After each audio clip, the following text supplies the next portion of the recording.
Eu cumprimento novamente, né, todos os irmãos na paz do Senhor, né, nós já nos cumprimentamos, né, no momento em que chegamos à igreja, e eu peço que você curve a sua cabeça por uns segundos, e nós vamos orar mais um pouquinho, amém, igreja? Senhor, meu Deus, meu Pai, em nome do Senhor Jesus, Senhor Deus vivo, aqui eu estou diante da autoridade do Senhor, diante da presença do Senhor, diante da palavra do Senhor, diante do querer de Ti, ó Pai, nessa noite, Senhor, para ministrar a Tua palavra, Senhor Jesus. Senhor, como já foi cantado, Senhor, aqui, Senhor, se o Senhor não vier comigo aqui, Senhor, eu nem aqui eu quero estar. Não gostaria de estar presente aqui sem a Tua presença, ó Pai. Que o Senhor possa usar a minha boca, Senhor Deus, assim como o Senhor já tem trabalhado a minha mente, ao meu coração, Senhor, na preparação dessa palavra, ó Deus. Que o Senhor possa, meu Deus, meu Pai, abençoar, Senhor, crescer, fazer a Tua igreja crescer, Senhor, meu Deus, através desse conhecimento de hoje, Senhor. Em nome de Jesus, ó Espírito Santo, toma cada palavra, Senhor, cada frase, cada vírgula, cada ponto, Espírito Santo, toma, que seja dirigido por Ti, Senhor, porque ela já foi consagrada, meu Deus, para a Tua vontade, Pai, em nome de Jesus, ó Deus.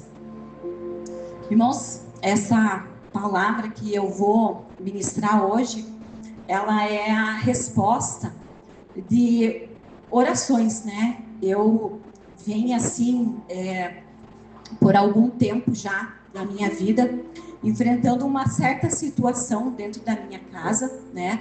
Que não é um problema com o meu esposo, mas uma situação com as coisas corriqueiras que a gente tem dentro de casa, da vida, né?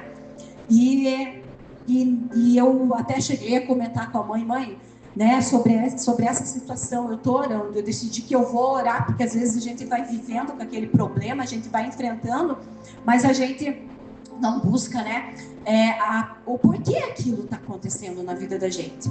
E essa palavra, então, né, ela veio como uma resposta, e foi assim, irmãos, eu orei, né, assim, diretamente com Deus em pensamento, mas teve os momentos que eu dobrei o meu joelho e eu perguntei, Deus, por que isso? Por que acontece assim? Por que as coisas estão dessa forma? Né? Por que está se movendo desse jeito? Se eu sei que o Senhor é um Deus, né, em abundância de tempo, o Senhor é um Deus, né, onipresente, onisciente, e eu sirvo ao Senhor.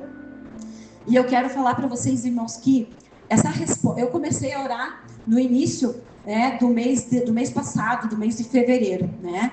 E Deus usou, né, o presbítero Luiz, na pregação dele do mês de fevereiro, ele trouxe uma palavra trazendo alguns versículos do livro de Ageu, e aquela palavra me intrigou, né? E como ele sempre diz, eu vou deixar uma tarefa de casa.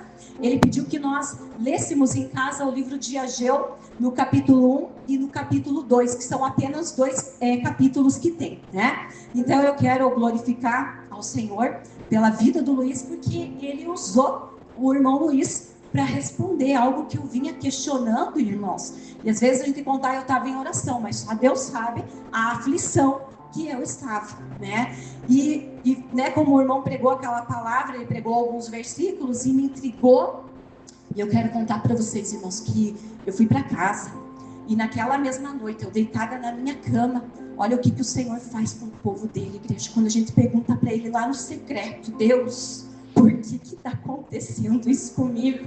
O Senhor não nos leva a expor a nossa vergonha. O Senhor lá no meu quarto, através do meu celular, eu lendo Ageu 1, lendo Ageu 2, o Senhor foi mostrando como uma tela na minha frente. Ó, você tem procedido assim, você tem agido assim, e você tem feito assim. E foi se encaixando tudo, igreja. O que eu questionei com o Senhor era exatamente os versículos que Deus estava trazendo para mim ali. E eu confesso para vocês, igreja, como aquele povo que Ageu foi levantado por Deus para falar com eles. Eu agradeço porque Deus usou, né, um Ageu nesse momento na minha vida, e eu dentro do meu quarto, eu fiz um concerto com Deus, naquilo que Ele ministrou dentro do meu coração. E creia você ou não, a partir daquele dia que eu plantei o alicerce, que eu aceitei aquela palavra, aqueles versículos da palavra de Deus dentro do meu coração, dentro do meu quarto, eu firmei um alicerce, e dali eu já comecei a ver a diferença. Faz 1 mês e pouco isso, e eu já estou sentindo, eu já estou vivendo a diferença da promessa do Senhor, igreja. E olha que eu ainda nem terminei aquilo que Deus plantou no meu coração, eu apenas coloquei o alicerce. Então, vamos entrar na palavra do Senhor. Nós vamos começar com Ageu, igreja, mas eu vou finalizar com Isaías, amém?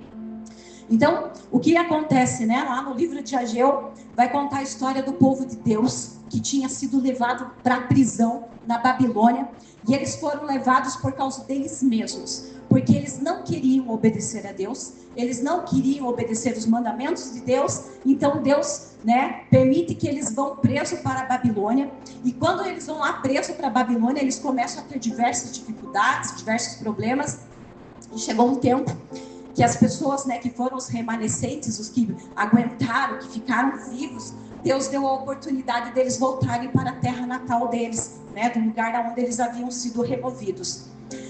E Deus esperava que esse povo, que ele tirou lá da Babilônia, tivesse uma postura diferente. Mas o povo não respondeu aquilo que Deus esperava que eles fizessem, né? E aí, igreja, o que acontece? Eles começam a passar por diversos problemas, por diversas dificuldades, e nós vamos ver agora, durante, né, alguns versículos aqui, que os problemas que eles enfrentaram não eram o inimigo, não era o inimigo que estava tocando na vida deles, não, naquilo que era deles, na casa deles, né, em qualquer aspecto da vida deles, era o próprio Deus. E nós vamos ver num versículo que Deus se declara que ele era o causador daquele problema na vida daquelas pessoas, né? Então, vamos lá, né, para alguns versículos que eu separei aqui. No versículo 2, né, Deus fala para Ageu, então Deus levanta Ageu vai lá, fala com Zorobabel, que era o rei da época, com Josué, que era o sacerdote, e entrega a seguinte mensagem para eles, né? Deus diz para Ageu que ele sabia o que tinha no coração daquele povo. Deus fala que ele sabia o que as pessoas estavam falando naquela época, igreja. Deus falou que sabia. E olha só o que Deus falou para Ageu dizer para o povo, que ele sabia do que eles estavam falando. Mas se eles estavam falando, já era algo que estava dentro deles, que estava dentro do coração deles, dentro da mente deles. Olha só. O povo está dizendo que ainda não chegou o tempo de reconstruir o templo. Essa era a fala das pessoas daquela época, né? E trazendo para os dias de hoje, igreja, as pessoas que não são batizadas, aquelas que não aceitaram Jesus ainda, elas têm essa falácia como aquele povo tinha. Não sei se os irmãos já perceberam, eu já passei por isso, eu já fui isso, né? No passado, e hoje as pessoas ainda continuam com essa falácia. Não chegou o tempo de eu aceitar Jesus ainda. Não chegou o tempo de eu descer as águas ainda. Mas aí quem já passou por esse procedimento, quem já passou por esse ritual do batismo, do aceitar a Jesus, também continua com essa fala. Porque as pessoas dizem, ainda não é o meu tempo de eu congregar, ainda não é o meu tempo de eu servir a Deus, ainda não é o tempo de eu fazer as coisas para Deus, ainda não é o tempo de eu servir ao Senhor na sua casa. Amanhã eu faço, né? Amanhã eu vou me dedicar, amanhã eu vou fazer algo, e a pessoa vai protelando. E Deus estava dizendo naquela época, e esse recado é para os dias de hoje, que ele sabia que havia essa falácia entre o meio do povo. E aí, lá no verso 4, igreja, por causa desse pensamento, né, por causa desse sentimento que havia dentro do coração do povo, né, Deus faz uma pergunta para o povo de Judá, né? Por causa desta situação, Deus chega para eles e fala assim: povo de Judá, será que fica bom vocês viverem em casas luxuosas enquanto o meu templo continua destruído? Vou repetir a pergunta. Povo de Mafra, povo da igreja pentecostal, seguidores de Jesus Cristo do sétimo dia, será que fica bem vocês morarem em casas luxuosas enquanto o meu templo continua destruído? Aí, igreja, nós podemos perceber com essa pergunta que Deus faz para o povo de Judá, Deus estava mostrando que o povo não estava nem aí com o templo, não estava nem preocupado, desce o que desce, que fosse o que fosse, se fosse levantado ia ser levantado, se não fosse levantado eles não estavam nem aí. E o que esse versículo demonstra, igreja, é que as pessoas, elas estavam preocupadas com os seus interesses próprios, né? Com os seus sonhos, com os seus desejos, com os seus lazeres, com os seus trabalhos, com os seus negócios, né? Elas estavam preocupadas com ganhar mais, com adquirir cada vez mais, adquirir isso, adquirir aquilo, né? E não estavam usando aquilo que Deus tinha presenteado de manter elas vivas, tirar, vamos ver, da Babilônia, tirar do Egito, como nós fomos tirados, né? E trazido à nossa terra natal, a terra natal, o povo que vai morar no céu um dia. Então, o povo estava nesta situação, igreja. E deixa eu falar de mim primeiro, igreja, para vocês. Quando eu li isso, igreja, o Senhor veio com uma flecha dentro do meu coração. A gente sempre diz que Deus fala com o pregador para depois falar com a igreja. É bem verdade. Isso eu não falo para me gabar, mas agradeço ao Senhor pela oportunidade e pelo entendimento que Ele tem me dado. Eu tenho participado das 3 reuniões da igreja. Não estou falando isso para cobrar de ninguém. Mas é bem verdade que dentro de mim o Senhor veio com uma flecha. E eu confesso à igreja que muitas das vezes que eu vim, eu estava ali com certeza adorando ao Senhor, tentando me santificar, né? Tentando fazer algo.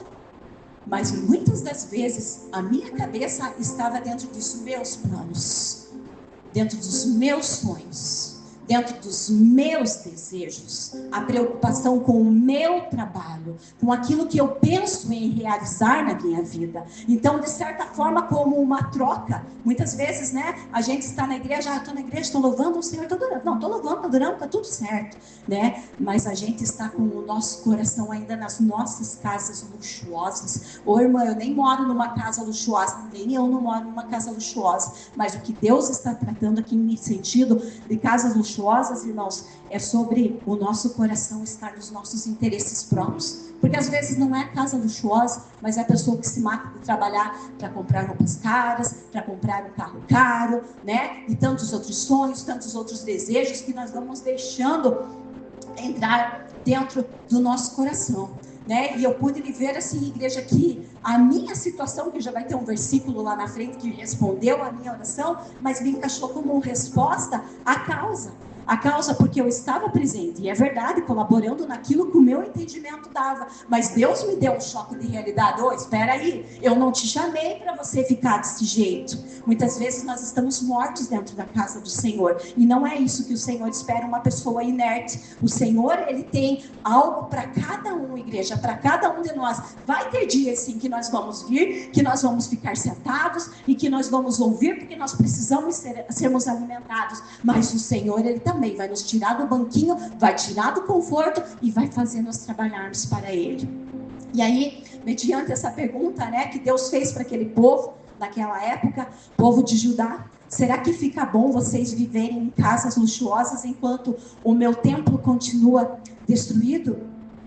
E essa pergunta que eu faço para você que está aqui hoje, igreja, qual que é o grau de importância, qual que é o grau de relevância, de responsabilidade? Eu acho que essa é a palavra, igreja, de responsabilidade com a casa do Senhor, com o templo do Senhor, aonde o Senhor te trouxe para uma terra que gera leite e mel.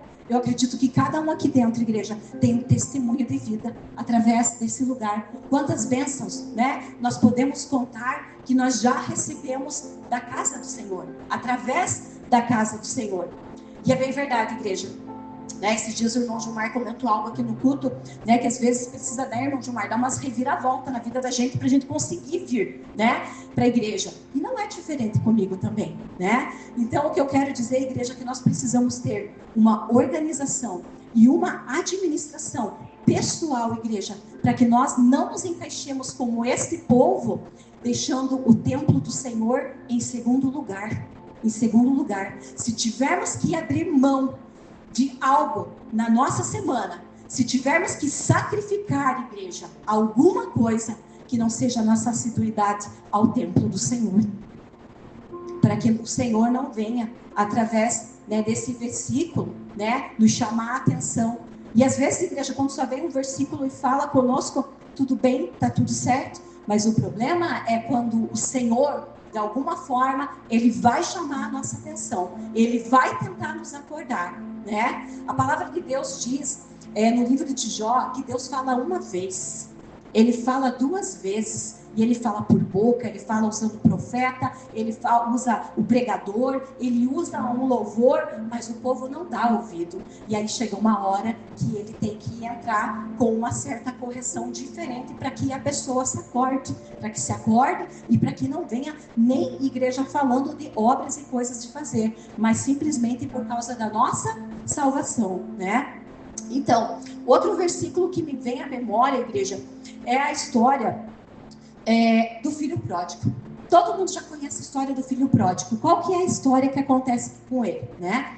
O filho pródigo, né, resumindo, ele pega todos os seus bens, toda a sua herança, todas as bênçãos que Deus deu, e ele parte para o mundo, e ele gasta no seu próprio interesse, para as suas próprias vontades, né? E aí, igreja, todo mundo já sabe o que acontece. E o que eu quero dizer com essa história, igreja, que nós não venhamos nos assemelhar ao filho pródigo. De que forma nos assemelharmos a ele, igreja? Simplesmente, sabe de que forma? Mantendo o nosso pé dentro da igreja, mas pegando a herança, pegando os bens que Deus nos deu e trabalhando com eles somente para o nosso deleite, somente para a nossa vontade, somente para o nosso querer, sabe, igreja, para cumprir aquilo que a gente sonha, aquilo que a gente deseja, as nossas exigências, as nossas demandas. A gente abraça tudo que Deus deu, mas a gente não usa o que Deus deu para retorno da obra dele, para a vontade dele. Eu digo até a igreja, para a casa dele, para a vontade dele. Eu já contei isso e eu vou repetir. Na primeira vez que eu preparei essa palavra, igreja, eu tive que dispor do dinheiro que Deus me deu. Foi coisa pequena, mas eu só estou dando um exemplo, igreja. Muitas vezes nós precisamos pegar o dinheiro que Deus nos deu, igreja, e trabalhar com ele a favor do nosso tempo, para nós servirmos a Deus. Deus não deu o dinheiro que nós temos para nós gastarmos somente para o nosso deleite. Ele nos deu hoje tempo, ele nos deu dinheiro, né? Nos tirou de serviços, de trabalhos, né? Aonde nós éramos escravos, e o Senhor deu tempo. Para quê? Para que nós possamos trabalhar para Ele. E eu quero dizer que no primeiro momento que eu preparei essa palavra, igreja, eu só vou contar isso aqui e que o Espírito Santo ministre no coração de cada um, como você pode usar aquilo que Deus te deu para administrar, porque eu vou dizer para vocês, igreja, eu estou pregando algo aqui sabendo que não é fácil. Sabendo que não é fácil. Cuidar de filho, cuidar de casa, como todo mundo tem aqui, de marido, de trabalho, né? As coisas psicológicas que vêm na nossa cabeça, né? Vencer tanta coisa. Eu estou pregando dizendo algo que não é fácil, mas é a palavra do Senhor que está dizendo.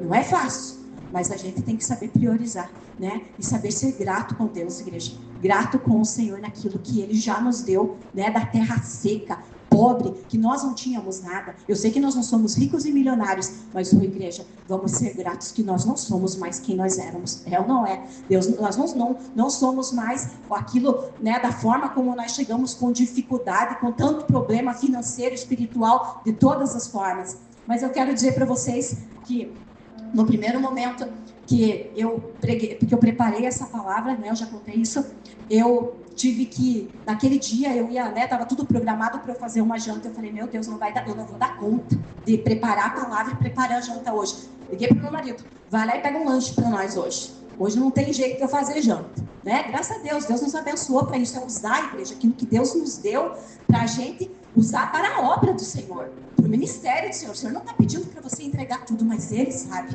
que tem uma parcela, que tem uma porção que Ele espera que você devolva para Ele através do teu tempo. Amém? Aí chegou, isso na quinta-feira, chegou na sexta-feira, eu não dei conta, igreja, porque quando eu vou preparar, né, às vezes as coisas são fáceis, mas às vezes não são tão fáceis, eu demoro, e eu vejo, eu tiro isso e coloco aquilo, e penso e repenso, mas vou contar uma coisa para vocês, tudo primeiro buscado em oração, antes de vir, né? E aí chegou sexta-feira, eu vi que eu não dei conta. Precisa de tempo, Senhor. Arrumar os chars, arrumar outras coisas, né? Outros afazeres que a gente tem na vida, graças a Deus, por isso eu volto a dizer. Falei pro Everton, hoje você vai trazer marmita para nós, porque se eu tiver que tocar de fazer almoço, eu vou me cansar e eu não vou conseguir me deleitar na palavra do Senhor para estudar para isso. Então, igreja, eu peguei uma fatia daquilo que Deus me deu. É claro que se eu fizesse uma janta, ia ser mais barato, não é? É claro que se eu fizesse um almoço, se tivesse a janta, eu já ia ter para almoço. Estão entendendo, igreja, que eu estou querendo dizer para vocês? que vocês têm que pedir, que o Espírito Santo, nem vou dizer que vocês peçam, mas que o Espírito Santo traga aquilo que o Senhor trouxe para que você possa retornar para Ele, porque aquele povo, igreja, Deus tirou eles e eles não deram o retorno para Deus. O templo havia sido derrubado, né? E o que eles fizeram? Eles só queriam para eles, mais e mais e mais, e nada para Deus. Não estavam nem aí com o templo que havia sido derrubado naquela época. Então é isso que eu digo, né? Nós agimos semelhantemente como agiu o filho pródigo. Só não saiu da casa do Senhor, mas tudo o que ele recebeu, ele gastou o seu bel prazer. E assim hoje nós podemos nos encaixar, igreja, de termos recebido de Deus, e na hora de nós darmos o retorno para Ele, daquilo que Ele espera, nós não temos tempo, nós não temos dinheiro, nós não podemos, não podemos isso, nós não podemos aquilo. E aí o Senhor pergunta, né? Fica bem você morar numa casa luxuosa enquanto o meu templo está destruído? Deixa eu abrir um parênteses aqui, igreja. Eu sei que o nosso templo não está destruído, graças a Deus. Deus nos deu uma igreja, né? Eu acho aqui bonito, né? Acho não só bonito, mas eu acho um lugar de paz, que a gente sente isso que importa também. Eu quero dizer que talvez hoje nós não precisemos botar tijolo por tijolo para levantar essas paredes, mas eu pergunto a você nessa noite, que você não entenda que eu esteja perguntando para pegar no teu pé, mas isso veio como uma flecha para mim também. O que você tem feito para a manutenção desse templo do Senhor, seja ele na área física ou na área espiritual? O que você tem feito? E quando eu pergunto o que você tem feito, igreja, eu vou dar o meu exemplo mesmo. Eu não tenho vergonha de falar de mim. Tá, eu estava, digamos, com aquilo que Deus colocou no meu coração, meu lugarzinho sentadinho ali, né? Louvando, adorando, tentando buscar o Senhor, com aquilo que Deus colocou no meu coração. Mas o Senhor me mostrava, você podia fazer melhor, Arlete. Você pode fazer mais. Você já podia ter feito mais. Sabe o que eu quero dizer com isso, igreja? Sobre aquilo que nós fazemos, fazer bem feito. E fazer o melhor. E fazer o melhor para o Senhor. Então, eu ali, achando que estava na minha cabeça tudo certo, né? E eu não estou falando isso para pegar no pé de ninguém, porque às vezes eu estava inconsciente agindo assim. Eu não estava assim, eu não vou fazer melhor. Para quê? Aqui no faxinal? Da onde? Deixa pra lá, tá bom assim. Não era isso que me vinha na cabeça. Eu agia inconscientemente, mas hoje o Espírito Santo está trazendo, quem sabe, para você, que você pode fazer melhor. O Senhor tem dado, e se você fazer melhor, o Senhor vai depositar mais, e mais, e mais, e mais, e vai te fazer crescer. E vai te fazer crescer, igreja. E vai te fazer crescer. Isso não estava programado para falar, mas eu vou falar. Quando você começar a trabalhar na obra do Senhor, como o Senhor espera que você trabalhe. Eu digo aqui que eu não faço nada por interesse, que o Senhor me dê algo em troca. Contudo, eu digo, Senhor, eu não sou nada. E eu preciso de Ti, como a Dayana cantou. Eu digo, igreja, eu sou como uma criança, Senhor. Eu preciso de Ti. Eu preciso do Senhor para me ajudar a tomar decisão. Eu preciso para isso, eu preciso daquilo. Eu me humilho ao Senhor e eu confesso, Senhor, eu não sei. Me ajuda. Sabe o que eu quero dizer para você, igreja? Há um versículo lá no livro de Isaías, no capítulo 61. Quem sabe hoje você não está precisando disso. Mas lá diz, eu não vou lembrar o versículo, até tenho anotado, daqui um pouco eu vou procurar. Deixa eu dizer para vocês já. A gente está com tempo, dá tempo de achar esse versículo ali. O irmão Luiz já vai colocar. Verso 5, Luiz. Sabe o que diz lá, igreja? Sabe o que diz lá? Essa é uma promessa para quem trabalha para o Senhor. Não é em vão, igreja. O Senhor dizia bem assim, porque para o povo dele, Deus ia trazer estrangeiros para cuidar, sabe do quê? Dos bois deles, das ovelhas deles, para cuidar das plantações deles, para cuidar das coisas deles. Deus ia tirar o trabalho pesado das mãos deles.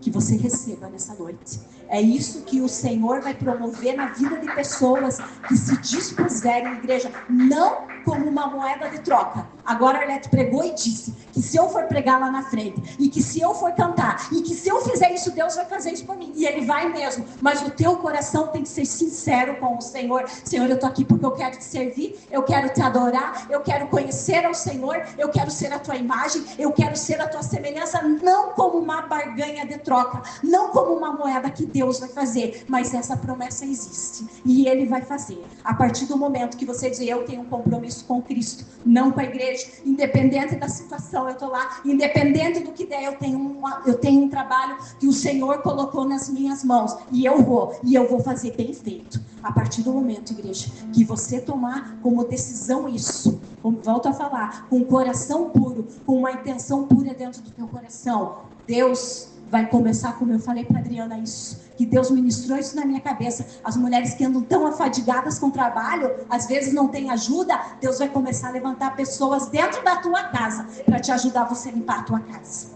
Sabe, quando você não consegue nem tempo para fazer comida, pode ter certeza que daqui a um pouco vai parar alguém batendo, levando uma marmita para você lá na tua casa, lá no teu trabalho. Deus vai aliviar o teu trabalho lá fora, igreja. E eu falo isso com temor e respeito e sabendo daquilo que eu estou falando com propriedade nessa noite. Quem sabe outro, você não precise disso. As coisas têm sido fáceis para você, então use para a glória de Deus. Que a glória não venha sair só da tua boca, mas venha sair através das tuas ações da gratidão ao Senhor. Amém, igreja? Você consegue compreender? Estranhos serão os vossos lavradores e os vossos vinhateiros. Você nem imagina de onde Deus vai levantar a pessoa para te ajudar. Que você vai dizer, da onde que apareceu esse? É anjo do Senhor vindo te ajudar a carregar a tua cruz. Receba, igreja. Quem sabe, igreja, esse templo que Deus estava falando, né, povo de Judá, será que fica bom vocês viverem em casas luxuosas, mas o meu templo estar destruído? Quem sabe na tua vida não seja em relação ao templo construído, mas quem sabe seja esse templo aqui, ó. Lá em Coríntios diz que nós somos templo do Espírito Santo. E o Senhor pergunta para você, será que fica bom você viver tanto tempo sem levantar esse templo? Sem reconstruir esse templo? Será que fica bom você viver fazendo tantas coisas e se esquecendo desse templo? Será que fica bom por causa de conseguir bens materiais, até mesmo, quem sabe, corrompendo esse templo? Sabe, igreja, veio na minha cabeça esses dias que tem tantas capacitações, né? Nós que somos professores, a gente só ouve falar capacitação. Você não consegue nem mais dar aula, é só capacitação. Aquilo que você aprendeu, você nem consegue ensinar mais. E eu imagino que o Josemar, né? Acredito também lá atrás que o irmão Anselmo, outras pessoas que estão aqui dentro, né? A Meliane, também escutam no seu trabalho na dita palavra capacitação. Você tem que capacitar. Você tem que produzir mais. É a meta que você tem que alcançar. E aluno tem que tirar nota boa. E aluno não pode reprovar, né? Mas eu quero dizer, igreja, que para nós reconstruirmos esse altar, que quem sabe está derrubado, que a gente não tem mais alegria em louvar, a gente não tem força mais para buscar, a gente não tem paciência, quem sabe, de estar dentro da casa do Senhor, e eu não falo isso julgando e condenando ninguém. Eu quero dizer que se você capacitar esse templo aqui, ó, se você capacitar, ele vai te fazer crescer espiritualmente. E vai vir bênçãos espirituais que não tem preço, que não tem preço, tem valor. Mas nós precisamos passar um tempo de capacitação. Eu não sei se o tempo de capacitação para o teu templo, esse é o mais importante, igreja. É o mais importante, é você capacitar ele. É capacitar a tua alma, é capacitar o teu espírito. Eu não sei se através do jejum, na oração com certeza, né? Através da adoração, através das renúncias que nós precisamos fazer. E aí, então, lá no verso 6 vai dizer, então, qual que era a dificuldade que o povo lá de Ageu estava passando? E, né, porque nós já sabemos, né? Mas qual que era a dificuldade que eles estavam enfrentando? Vocês semearam muitas sementes, mas colheram pouco. Quem sabe tem pessoas aqui hoje que estudaram tanto, que planejaram tanto, que fizeram cursos, que foram para lá e foram para cá, esperando um grande retorno, mas colheram pouco. Vocês semearam muitas sementes, mas colheram pouco. Tem comida, mas não é o suficiente. Quem sabe você tem comida dentro da tua casa, mas não é o suficiente para matar o todos. Talvez seja só, nada contra, porque eu também gosto, mas todo mundo gosta de uma coisa diferente. Talvez é só o básico, só o arroz e o feijão, né? E aí a palavra do Senhor diz: tem comida, mas não é o suficiente para matar a fome, tem vinho, mas não dá para ficarem bêbados, tem roupas, porém elas não chegam para os proteger do frio. Quem sabe você que está aqui tenha roupas, mas elas não são adequadas para a estação, não são roupas que você gostaria de ter, e é o que nós nos encaixamos muitas vezes, né? E o salário que o trabalhador recebe não dá para viver. Quem sabe alguém está se encaixando dessa forma. E olha aí, Deus vai falar, ó, não é o Satanás não. Não é o teu colega de trabalho que fez macumba para você. Sabe quem foi que fez isso? Versículo 9. Olha o que vai dizer lá. Vocês esperavam colheitas grandes, porém elas foram pequenas. E quando estavam levando para casa, o pouco que colheram, eu soprei tudo para longe. E por que foi que eu, o Senhor Todo-Poderoso, fiz isso? Foi porque vocês só vivem cuidando das suas próprias casas, mas não se importam com a minha casa que está destruída, ou com a minha própria casa que está ali. E aí Deus dá a resposta para eles do porquê. E aí o que acontece? No versículo 7, vai falar que Deus queria reverter, então, essa situação na vida deles. Hoje Deus quer reverter. Eu não sei por qual problema que você está aqui, porque nós viemos para a casa do Senhor, e é com o objetivo de adorar, de buscar, de agradecer, e esse tem que ser o nosso objetivo principal, mas a gente também vem esperando, né, que o Senhor faça alguma coisa, como aquela mulher disse: ó Senhor, os cachorrinhos também comem das migalhas que caem da mesa do seu Senhor. Às vezes a gente vem mesmo esperando uma migalhinha do céu, nem que seja uma migalhinha, porque uma gotinha do céu, irmãos, quando derruba sobre a nossa vida, é melhor do que nós querer angariar e pegar sozinho, porque uma gotinha do céu transforma, ela cresce, ela abunda, ela funciona, ela multiplica e ela vira uma abundância. E aí, olha só, o Senhor dá um mandamento para eles.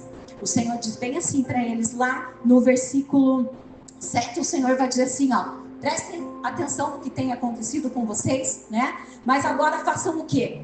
Subam a montanha e busquem madeira. Literalmente o Senhor estava pedindo para que eles subissem a montanha e pegassem lá de cima as melhores madeiras para construir o templo. E aí eles iam reerguer o templo que Deus esperava que eles reconstruíssem. E eu quero dizer para você que eu não sei qual é o monte que você tem que subir. Qual é a montanha que você tem que subir? Qual que é o tipo de madeira que você tem que trazer para reconstruir esse templo? Mas se você ouvir, igreja, se você ouvir o que o Senhor, Ele está plantando hoje, está falando, está te instruindo, está te exortando, olha o que é que aconteceu lá no versículo 18. Vai dizer que o povo obedeceu, que o povo, ele aceitou a repreensão, ou o conselho, a instrução de Ageu. E olha só o que aconteceu. Eles subiram a montanha e eles buscaram a madeira. E a Bíblia vai dizer que quando eles apenas construíram o alicerce, igreja, o templo nem de pé estava, nem forro, nem paredes, nem chão não tinha, era só o alicerce. Quando aquele povo levantou os alicerces, o Senhor vem de novo, porque o Senhor tinha se retirado. O Senhor entregou essa mensagem para Ageu, igreja. Ageu foi, entregou, e tchau, pessoal, agora é com vocês. Agora vamos ver se vocês vão fazer, né? E aí, Deus viu, depois de um certo tempo, tá tudo cronometrado ali, Deus viu, e mais uma vez Deus vem para Ageu. Agora, Ageu, você vai lá e fala com Zorobabel, você vai lá e fala com os sacerdotes Josué e diga para eles: hoje vocês acabaram de plantar o alicerce da reconstrução do templo. Vejam daqui para frente o que eu vou fazer por vocês. Essa foi a palavra do Senhor naquela época na igreja. E hoje você que está entendendo essa mensagem do Senhor, que já está levantando o alicerce aí do teu coração, que estava em desobediência ou que está nessa inércia com as coisas do Senhor, hoje você que entendeu, igreja, é a partir de hoje que Deus, Ele já está te dizendo: a partir de hoje vai ser diferente. E lá no versículo 19 veio o quê? Veio o versículo dê vitória para eles. Põe lá, irmão, que eu acho que eu apaguei aqui, eu sempre trago registrado, mas eu apaguei. Lá no versículo 19 vai falar, então pode ser, é o 2, desculpa, é o Ageu 2. Ageu 2 no versículo 19, eu acho que eu apaguei aqui, porque eu coloquei outros versículos aqui e apaguei. Então, porventura há ainda semente no celeiro? Além disso, a videira, a figueira, a romeira, a oliveira não tem dado seus frutos, mas não me interessa. A partir de hoje, eu vos abençoarei, diz o Senhor. Não importa se o dinheiro não está dando para pagar as contas, não interessa se você não tem comida suficiente, não importa se as tuas roupas não são adequadas, não interessa, irmã, mas eu tenho andado, está tão difícil porque eu estou assim, eu estou assado. O Senhor diz para mim, não interessa, para eu fazer, eu faço, tendo ou não tendo, e é o que eu vou fazer, eu vos abençoarei. É isso que o Senhor determinou para aquele povo naquela época, igreja, e não é diferente para aquele povo. A palavra é hoje para mim e é para você, igreja, e eu digo, igreja, essa palavra foi para mim mesmo, foi para mim, porque o Senhor não quer, igreja, nós somente com o pé dentro do templo. Ele não quer nós mortos, Ele quer vivo. Ele quer vivo. Aquele que tem, mais será vos dado. Mas aquele que não tem, até aquilo que tem será tirado. Então vamos nos acordar, vamos nos despertar enquanto é tempo. Eu vou encerrar com 2 versículos, não acabou ainda, estamos indo para o fim já. Olha só, né? Sabe, igreja, eu penso assim que essa chama da gente querer estar na casa do Senhor não é algo que todo mundo tem, sabe?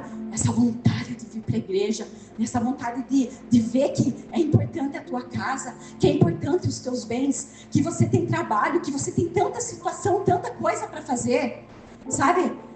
Você olha para o contexto, para a situação das nossas vidas, porque não pense que a minha é diferente. Você olha para tudo isso, sabe? Você olha para todo esse cenário da tua vida, mas aí, igreja, você tem que priorizar. Aí você vai ter que colocar na balança. O que você vai fazer? O que você vai escolher? Sabe, teve um dia na minha casa que eu cheguei assim, eu olhei, eu tinha limpado de manhã, e nada contra com os que moram comigo, porque quem tem criança, do nada, né? Não sei na casa de vocês, mas do nada. Eu varro de manhã, de tarde já tá cheio de, sei lá, de cisquinho no chão, coisa arada. Eu olhei, peraí, eu limpei a casa. Limpei hoje de manhã, ontem de manhã, de tarde estava tudo sujo. Vou pegar a vassoura, vou começar a varrer. Eu pensei, o quê? Sabe o que eu vou fazer? Eu vou orar. Eu vou buscar a presença de Deus, porque isso aqui eu vou ter sempre para fazer. Se eu for dar prioridade para isso, eu vou ficar nisso. E as coisas não vão acontecer na minha vida. Se eu for dar prioridade para o trabalho, para tantas outras coisas, igreja, nós vamos ficar na mesmice e não vai acontecer nada. Então eu volto a dizer, igreja, que essa chama da gente permanecer na casa do Senhor e de se esforçar, é porque algo Deus depositou dentro do nosso coração. E eu quero dizer que Deus tem depositado isso no meu coração, e para mim não tem sido um fardo para vir para a casa do Senhor. 3 vezes por semana não tem sido um fardo. E eu quero profetizar da mesma medida, da mesma vontade, do mesmo Espírito Santo, que hoje Ele possa estar acendendo nos corações de vocês, igreja. Mais uma vez eu digo, não por moeda de troca, mas simplesmente pela verdadeira intenção de gratidão ao Senhor, simplesmente pela verdadeira intenção de adorar a Ele, de estar perto dEle, de fazer a sua vontade. E outra coisa, igreja, da gente dar o retorno daquilo que Deus nos fez já. Irmãos, Deus não nos abençoou para nós vivermos para nós mesmos, para os nossos, para a nossa casa, para os nossos filhos, assim como Deus, isso o Senhor está colocando no meu coração. Como dizia naquele versículo de Isaías 61, que Deus ia trazer estrangeiros para te ajudar, Deus também quer usar você para pregar o evangelho dele para os estrangeiros. Então Deus não quer que nós fiquemos com o nosso tempo para nós, para as nossas exigências, para as nossas demandas. Ele espera o retorno, né? Ir por todo mundo, pregar o meu evangelho a toda criatura. Mas agora deixa eu voltar a falar sobre o tempo, né? Nós falamos da consequência que o povo estava vivendo por viver para os seus próprios interesses. Mas deixa eu contar algo para vocês, igreja, que também está no livro de Isaías, no capítulo 61. Lá diz que Deus, eu vou encerrar com esses 2 versículos, que Deus, preste bem atenção, que Deus ia levantar alguém e que ele seria ungido. Deus ia levantar alguém e esse alguém iria ser ungido. Sabe para quê? Para consolar. Lá diz assim, deixa eu até pegar esse versículo, porque esse eu trouxe, presta bem atenção, Isaías capítulo 61, versículo 2. Ele me enviou para consolar os que choram. A palavra diz que Deus levantou alguém para consolar os que choram. Deixa eu te falar uma coisa que Deus me deu como revelação nesse versículo. Sabe as pessoas lá de fora? Está dizendo que Deus levantou alguém para consolar os que choram. Os que choram lá fora também são consolados. E qual que é o tipo de consolação que eles recebem? Eles recebem uma consolação, igreja, de aceitação. Vou aceitar porque tem que ser desse jeito mesmo, né? Tem que ser dessa forma, sabe? Eu quero te mostrar uma garantia para quem permanece no templo do Senhor, para quem ajuda a manter o templo dele, para quem mora, né? Para quem está plantado, como diz a palavra. Eu já vou chegar lá onde eu quero falar. As pessoas que estão lá fora, elas recebem um consolo, igreja, mas elas ficam pessoas apáticas. Sabe o que é uma pessoa apática? Uma pessoa desinteressada pela vida, que não tem mais sonhos, que não tem mais interesse pelas coisas, que não tem mais motivação, entusiasmos para as coisas. Então elas recebem a consolação, mas elas têm esse consolo limitado. Elas não sonham mais, elas não procuram progredir mais. Mas olha só o que diz em Isaías capítulo 1, 61, verso 3.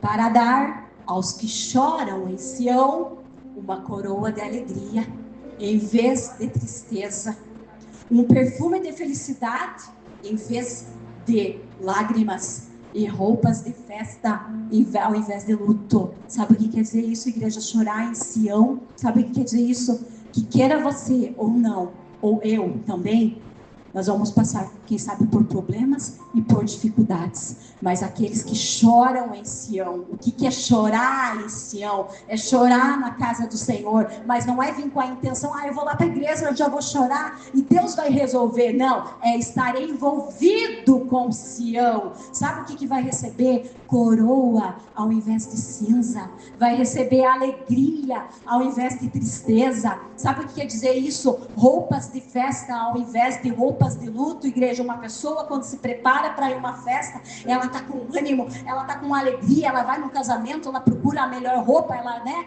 Vamos usar esse termo assim, vai estar feliz, está contente. E é isso que Deus está comparando, que você vai ter o quê? Motivação, você vai ter entusiasmo, mesmo caindo tudo ao teu redor. Ele vai dar motivação, ele vai dar entusiasmo, ele vai trazer interesse, ânimo, força e vigor. Essa é a diferença para quem chora lá fora e para quem chora em Sião. Para nós encerrarmos de verdade agora, lá no livro de Êxodo, no capítulo 34. Por que eu estou falando isso, igreja? Sabe por quê? Para te mostrar as promessas daqueles que permanecem na casa do Senhor, daqueles que estão plantados. E se você está plantado, o Senhor espera que você dê um fruto. Então nós não podemos estar mortos na casa do Senhor. E olha só o que vai falar no livro de Êxodo, no capítulo 34. Deixa eu ver qual que é o versículo aqui. Já digo.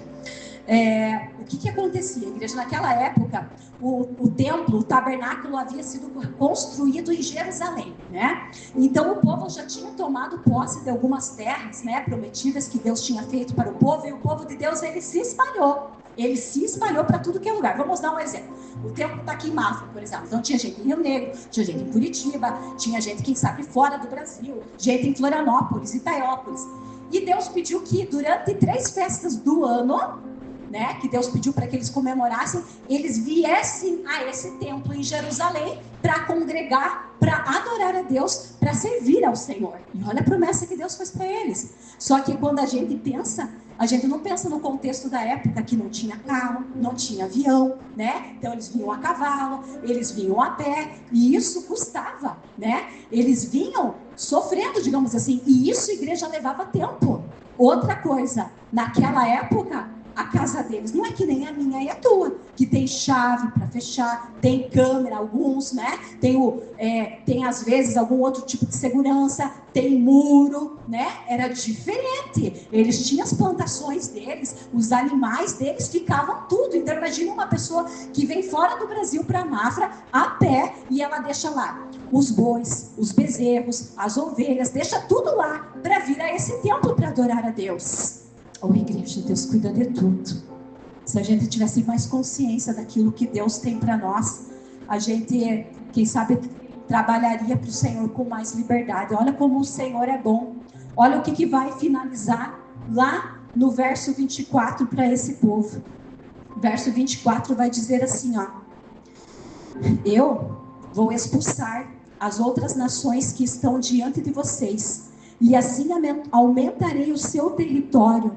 Então ninguém tentará conquistar, algumas outras traduções podem dizer cobiçar ou pegar, ninguém tentará pegar a terra de vocês durante as 3 festas, quando vocês vierem para me adorar. Sabe o que quer dizer isso, igreja? Enquanto você vem para o templo para adorar, ninguém vai tocar. Ninguém vai pegar na tua terra. Ninguém vai roubar aquilo que é teu. Você pode estar pensando, é verdade, ninguém vai roubar minha casa. Não vai roubar mesmo. Não vai roubar meu carro, né? Não vai roubar mesmo. Não vai roubar nem um pedaço de papel que eu posso ter deixado uma bala. Não vai roubar, porque Deus vai cuidar. Deus vai cuidar enquanto você estiver no templo. Mas sabe o que eu estendo ainda mais essa palavra, igreja? Enquanto você vem para a casa do Senhor, muitos pensam, não, eu não posso ir para a casa do Senhor, porque eu tenho que cuidar lá no meu emprego, no meu trabalho, né? Eu não vou falar do irmão Gilmar, porque o irmão Gilmar eu sei que trabalha, né, irmão?